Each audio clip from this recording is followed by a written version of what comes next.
tabrakan mobil rantis kepada Afwan Kurniawan yang merupakan pengemudi ojek online tadi malam Kamis 28 Agustus 2025. Ada 7 orang pelaku, ada dengan inisial Kompol C, Aibda M, Bribka R, Bribtu D, Bribda M, Baraka Y, dan juga Baraka J. Dan saat ini ketujuh anggota Brimob ini masih diperiksa di Biro Paminal Divisi Propam Mabes Polri. Dan nantinya saudara, tentunya Kadif Propam akan menyampaikan hasil pemeriksaan sementara hari ini dan kita akan menunggu seperti apa nanti hasil dari pemeriksaan ketujuh anggota Brimob pada hari ini. Saat ini kami sudah tersambung dengan Susno Duaji, mantan Kabar Eskrim. Selamat siang Pak Susno, dengan Bella di studio. Selamat siang Mbak Bella, selamat siang para pemirsa sekalian. Ya. Pak Susno, apa respon Anda terkait dengan saat ini di Propam sudah memeriksa 7 orang anggota Brimob yang diduga melakukan penabrakan mobil rantis ke pengemudi ojek online Afwan Kurniawan. Apa pendapat Anda? Pertama saya suatu penghargaan untuk Kapolri karena Kapolri merespon cepat ya bahwa atas terjadinya peristiwa meninggalnya driver ojek karena tertabrak rantis Polri. Nah, yang kedua, saya juga agak menyesalkan sedikit gitu. Kenapa sampai terjadi peristiwa ini? Kan di bawah itu ada orang, yang dihadapi orang. Jadi tidak boleh kendaraan itu digunakan untuk menggusur orang gitu kan. Kalau yang berhadapan dengan orang itu adalah kelompok yang pakai tameng. Jadi orang sama orang itu pun tidak boleh melakukan kekerasan. Rantis itu bukan digunakan untuk mendorong massa. Tapi rantis itu adalah untuk menyelamatkan orang dan digunakan ada yang untuk water cannon dan sebagainya. Nah, inilah dan juga kita harus pemeriksa harus betul-betul memeriksa gitu. Apa petunjuk yang diberikan oleh komandan lapangan atau penanggung jawab terhadap anak buah di lapangan yang melakukan pengamanan unjuk rasa. Ingat ya, ini bukan pembubaran unjuk rasa, tetapi pengamanan unjuk rasa. Mengapa unjuk rasa diamankan? Supaya unjuk rasa ini yang merupakan sarana menyampaikan pendapat dalam sebuah negara demokrasi itu dilindungi oleh konstitusi dan dilindungi oleh undang-undang dasar. Jadi unjuk rasa itu bukanlah sesuatu perbuatan melanggar hukum dan bukan sesuatu yang dilarang, tetapi sesuatu yang harus dilindungi. Mengapa harus dilindungi? Itulah ciri daripada negara demokrasi. Jadi aparat, siapapun juga, Polri, TNI, Satpol PP, dan sebagainya, segenap warga negara Indonesia, termasuk anggota DPR, harus merubah mindset itu bahwa negara ini sejak ada reformasi sudah menjadi negara demokrasi. Tidak bisa lagi kita bahwa unjuk rasa itu melawan pemerintah, bahwa unjuk rasa itu bertentangan dengan ini. Nggak bisa. Pemilik negeri ini adalah rakyat. Rantis itu dibeli dengan uang rakyat. Aparat itu digaji dengan uang rakyat. Kalau dia mengatakan digaji dengan hasil tambang, tambang itu milik rakyat gitu. Nah, kita harus ingat itu ya. Pak Susno, lalu kalau tadi Anda mengatakan bahwa memang tidak seharusnya menggunakan rantis untuk mengamankan unjuk rasa, seharusnya rantis ini dipergunakan di mana, Bapak? Rantis digunakan untuk mengamankan unjuk rasa, tetapi bukan untuk mendorong membubarkan massa. Dia ditempatkan di suatu tempat tertentu sesuai dengan kondisi lapangan. Dia harus hadir di situ. Tapi tugasnya bukan untuk membubarkan ya. Membubarkan didorong dengan rantis bukan. Yang untuk menjaga supaya massa tidak menabrak pagar, yang untuk menjaga agar massa tidak anarkis gitu kan, dijaga oleh pasukan yang pakai tameng itu. Rantis di mana? Rantis di belakangnya gitu. Jadi bukan untuk menggusur massa gitu. Mhm. Lalu Pak Susno, ini kan hingga saat ini ada 7 anggota BRIMOB yang sudah ditangkap gitu ya, dan salah satu pelakunya adalah kompol gitu. Apakah kemudian nantinya akan ada penambahan terduga tersangka seperti itu karena misalnya mengarahkan untuk menggunakan rantis tidak semestinya? Ya, si pemberi pemerintah. Pertama yang paling bertanggung jawab adalah penanggung jawab lapangan. Bukan sopir rantis itu.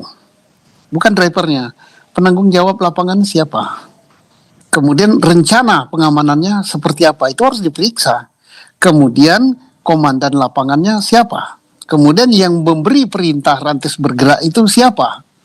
Itu yang bertanggung jawab, baru nanti sampai kepada Bayangkara yang ada di dalam rantis. Kalau yang ada di dalam rantis itu dia hanya menurut perintah gitu.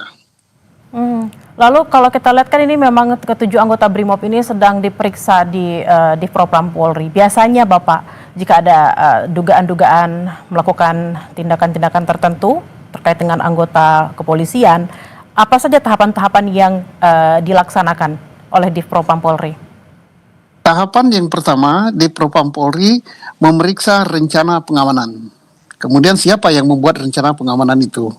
Kedua, di Propam Polri memeriksa penanggung jawab keamanan. Yang ketiga, baru di Propam Polri memeriksa siapa yang memerintahkan gerakan-gerakan itu. Gerakan pasukan itu adalah komandan kompinya atau komandan peletonnya, termasuk gerakan dari rantis. Baru nanti terakhir memeriksa driver daripada rantis tersebut. Nah, apakah masih akan berkembang lagi yang lain? Tergantung gitu, tergantung hasil pemeriksaan. Nah, hasil pemeriksaannya apa sanksinya? Sanksinya sesuai dengan tingkat pelanggaran yang dilakukan. Nah, bisa juga sanksinya mengarah kepada kriminal, sanksi kriminal, yaitu bisa di sidang kriminal, tapi tidak meninggalkan sidang kode etik yang dilakukan, karena ini pelanggaran terhadap profesi kepolisian gitu. Pak Susno, apakah memang jika nanti ada yang melaporkan ketujuh anggota BRIMOB ini, apakah memang harus menunggu sidang etiknya selesai terlebih dahulu, sambil juga misalnya ada laporan-laporan pidana lainnya, Pak Susno? Tidak perlu ada laporan. Polri tahu itu. Jangan sampai Polri berdalih kita menunggu laporan. Tak perlu laporan. Karena ini bukan delik aduan. Siapapun yang menemukan, apalagi Polri yang menemukan langsung di lapangan peristiwa ini, ya tindak lanjuti. Apalagi secara organisatoris, komando tertinggi dari Polri, Bapak Kapolri sudah perintahkan. Periksa tuntas. Pendek perintahnya. Tuntas itu artinya segala aspek diperiksa, aspek pelanggaran profesi diperiksa, aspek pelanggaran disiplin, aspek pelanggaran pidana, periksa semua. Lalu apakah memang sanksi yang akan diberikan bisa berujung kepada pemecatan juga, Pak Susno? Sangat-sangat bisa, karena ini nyawa yang sudah melayang gitu. Sangat bisa. Saksi administrasi kode etik profesi bisa dipecat, dan juga saksi pidana itu tergantung hakim yang menyidangkan. Enggak, maksudnya kene. Kan ini nggak boleh jadi siap no. Lalu Pak Susno, ini kan juga di sejumlah daerah tampaknya memang para pengemudi ojol mungkin karena mereka merasa juga harus ada aksi solidaritas karena ada rekan mereka yang juga kemudian menjadi korban. Apa yang harus dilakukan terutama kepolisian supaya hal-hal yang tidak akan terjadi lagi dan menekan aksi-aksi massa ini, Pak Susno? Pertama, walaupun sudah disampaikan oleh seluruh pimpinan Polri, tapi saya tidak salah untuk mengingatkan kepada seluruh anggota Polri, termasuk siapapun yang mengamankan di lapangan, bahwa ingat, namanya bukan pembubaran, bukan penghalangan, bukan meniadakan unjuk rasa, tapi mengamankan unjuk rasa. Pengertian mengamankan itu apa? Agar apa aspirasi dari masyarakat yang mengadakan unjuk rasa itu bisa disampaikan dengan baik. Nah, aspirasinya bisa disampaikan dengan baik, jadi diamankan siapa? Mereka itu diamankan, bukan dibubarkan.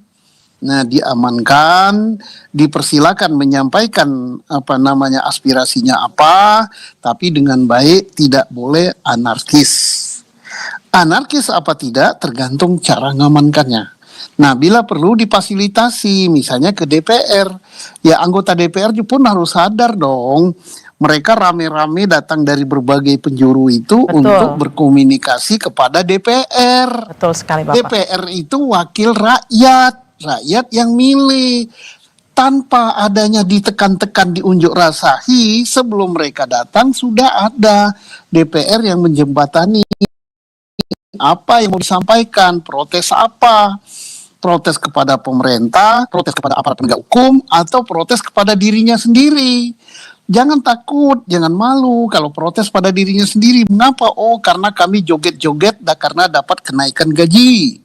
Wah, kami joget-joget karena dapat tunjangan perumahan, sehingga masyarakat yang menderita, yang masih kondisi kemiskinan marah gitu. Nah, udah diterima saja, dijelaskan apanya, atau langsung bereaksi. Tunjangan-tunjangan yang tidak diterima oleh rakyat ya dihapus gitu. Karena apa? Untuk membayar segala macam itu adalah uang rakyat gitu.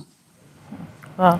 Ini kalau kita kembali kepada ini ada gambar terkini dari Propam Polri, Pak Susno. Ini ada 7 orang anggota BRIMOB yang tampaknya sudah menggunakan baju berwarna hijau dan juga diperiksa oleh beberapa pihak dari kepolisian. Ini biasanya seperti apa Pak Susno? Ada 7 terduga pelaku, kemudian pemeriksaannya apakah harus satu-satu, apakah bisa langsung serentak atau seperti apa Pak?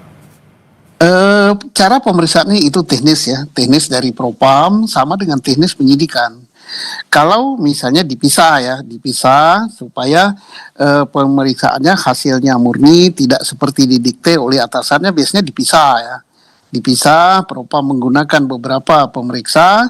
Nanti kalau ada yang tidak sama atau ada yang bertentangan, baru nanti dikonfrontir di antara mereka.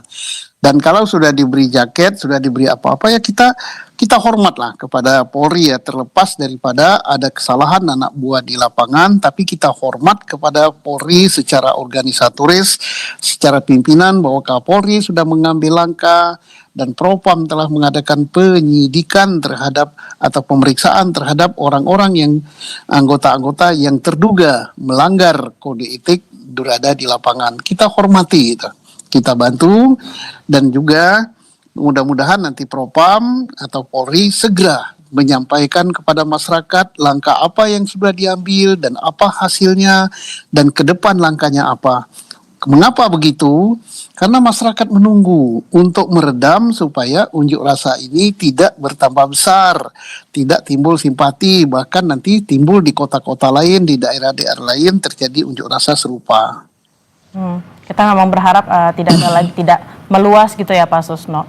Nah kan kalau kita lihat di gambar yang juga ada di Propam Polri saat ini kan ada bertujuh. Apakah memang setelah pemeriksaan pertama ini 7 orang kemudian mereka akan dipisah menjadi pemeriksaan satu persatu Bapak? Saya katakan tadi sangat tergantung dengan hasil pemeriksaan ya. Saya belum tahu apa dari yang didapat ya.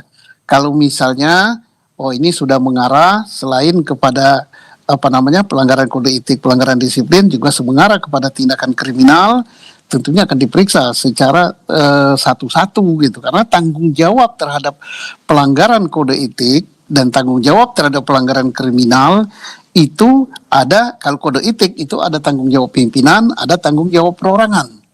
Demikian juga kalau sudah mengarah kepada pelanggaran pidana, nah tentunya diklasifikasi berdasarkan berat ringan daripada perbuatan yang dilakukan. Pimpinan tanggung jawabnya sekian, maka pasal yang akan dikenakan adalah ini. Yang nyupir dia adalah di bawah perintah, maka pelanggarannya sekian. Nah itu akan dipisah-pisah, semuanya harus diperiksa itu, perorangan berita acaranya. Lalu kaitannya dengan nantinya jika setelah selesai diperiksa pasti tentunya ada penetapan tersangka. Biasanya Pak, dari misalnya sekarang kan sudah diperiksa ada 7 anggota BRIMOB nih.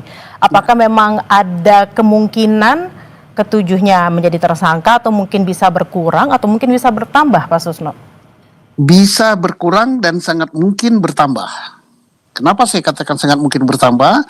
Kalau untuk profesi ya, pelanggaran kode etik profesi itu nanti bisa sampai ke jalur komando, akan diperiksa Renpam namanya. Renpam itu rencana pengamanan. Bagaimana rencana pengamanan sebelum kegiatan melepas pasukan sebanyak sekian ke lapangan, itu ada rencana pengamanan. Nah, rencana pengamanannya apa? Cara bertindaknya bagaimana? Apakah rencana pengamanan dan cara bertindak itu sudah disampaikan kepada pasukan yang terbawa? Apakah mereka sudah mengerti? Jadi tidak bisa pimpinan itu goyang-goyang saja di kantor atau di tempat yang tidak panas, karena dialah yang penanggung jawab utamanya. Jadi jangan hanya dibebankan kepada pimpinan yang ada di lapangan gitu. Kalau di lapangan paling AKBP atau Kompol, tapi di balik itu siapa? Berarti ada kemungkinan, sangat mungkin bisa bertambah terkait dengan rantai komando tadi itu ya Pak Susno.